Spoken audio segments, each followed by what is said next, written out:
کہ دیکھو میرے رب العالمین نے معراج شریف کا ذکر کرنے تو پہلے لفظ سبحان استعمال فرمایا۔ سبحان دا کی معنی ہے پاک ہے، کہ دیکھو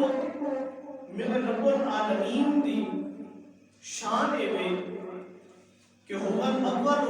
هو الاخر هو الظاہر وهو الباطن ان اللہ علی کل شیء قدیر، کہ رب العالمین اول بھی ہے، آخر بھی ہے، ظاہر بھی ہے، باطن بھی ہے، اور بے شک ہر چاہی ہوئی چیز سے قادر مطلق ہے۔ میرے رب تعالیٰ نے اس معراج دا اس سیر دا ذکر کر تو پہلے لفظ سبحان دا استعمال فرمایا ہے کہ لوگ ایسے بھی ہونے نے جنہوں نے اس معراج دا انکار کرنا ہے، تو رب العالمین نے انہوں نے جواب عطا فرمایا ہے کہ یہ معراج جنہی ہے یہ کسی اور نے نہیں کروائی، انہیں کروائی ہے جو صرف سبحان ہے، جنہ پاک ہے، ہر عیب تو پاک ہے، ہر عجز تو پاک ہے، ہر نقص تو پاک ہے، اور جو چاہے وہ کر سکتا ہے، قادر مطلق جو ہے۔ تو اس وجہ تو رب تعالیٰ نے یہ ذکر کر تو پہلے لفظ سبحان کا استعمال فرمایا کہ اے لوگوں انکار نہ کرنا اس چیز کا، کیوں کہ جڑا لے جان والا کوئی عام نہیں بلکہ وہ ہستی ہے، وہ رب تعالیٰ ہے جڑا ہر چیز تے قادر مطلق ہے، وہ اپنے محبوب کو لے جا بھی سکتا ہے اور واپس لے آ بھی سکتا ہے۔ تو سامعین مکرم، رب العالمین نے اس چیز دا سیر دا ذکر کر تو پہلے قربان جائیے رب العالمین نے لفظ سبحان کا استعمال فرمایا، تے ایک شاعر کو گزرے انہوں نے بڑی سونی گل لکھی ہے، تے کمال گل لکھی ہے، اور شاعر کی آندا ہے کہ معراج سی راز محبتاں دا، معراج سی راز محبتاں دا، تے نہیں سی ہر ایک دی سمجھ وچ آن والا، تے سدیا طالب تے گیا مطلوب تے جبریل سی صدقے لے جان والا، تے بازے آندے نے بنا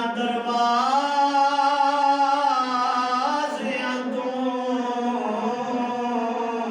کیویں گیا سی عرشاں دے جان والا، امبر تے عقل نوں دخل کیے، وہ جان جان والا یا لے جان والا، ذرا محبت نال کہہ دو سبحان اللہ، کہ امبر تے عقل نوں دخل کیے، وہ جان جان والا یا لے جان والا۔ تو سامعین مکرم، اسی وجہ تو میرے رب تعالیٰ نے اپنے محبوب دی اس سیر دا ذکر کرن تو پہلے میرے رب العالمین نے سامعین مکرم فرمایا سبحان الذی اسرا بعبدہ لیلا۔ رب العالمین نے اس وجہ تو اس سیر دا ذکر کرن تو پہلے لفظ سبحان دا استعمال فرمایا، لفظ سبحان دا استعمال فرمایا کہ پاک کی وہ ذات جس نے سیر کروائی، اسرا آنے نے رات کی سیر میں،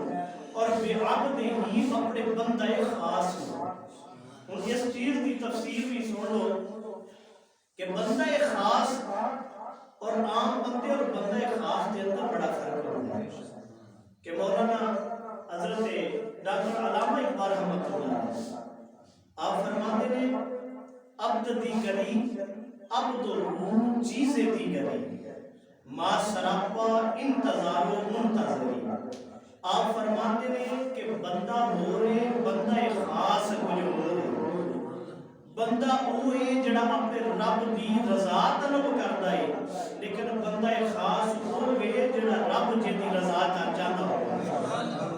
کہ بندہ ہوئے جڑا اپنے رب دی رضا چاہتا ہوئے لیکن بندہ خاص ہوئے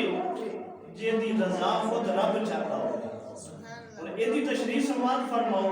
کہ میرے رب العالمین نے اپنے قرآن مجید کے اندر ارشاد فرمایا وَرَفَعْنَا لَكَ ذِکْرَکَ اور ہم نے آپ کے لیے محبوب آپ کے ذکر کو بلند کر دیا. ان یہ میں لاکا کا لفظ استعمال فرمایا ہے جہاں میں نے یہ سونیا تینوں راضی کرنا واسطے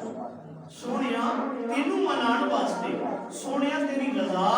اور خوشنودی حاصل کرنے واسطے ایسا تیرے ذکر کو بلند کر دیا. اور دوسرے مقام پہ میرے رب العالمین نے فرمایا تیمہ پارا ہے سورۃ الدعاء اس کے اندر ارشاد فرمایا وَلَسَوْفَ يُعْطِيكَ رَبُّكَ فَتَرْضَىٰ کہ محبوب ان قریب تہاڈا رب اتنا عطا کرے گا کہ تسی اپنے رب کی عطا تے راضی ہو جاؤ گے. تیسرے مقام تے دوسرے پارے کے اندر فرمایا قد نرا تقلب وجهك في السماء فلنولينك قبلة ترضاها.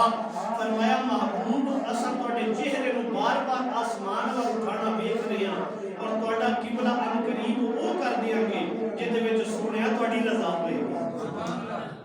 اور سامعین مکرم اگر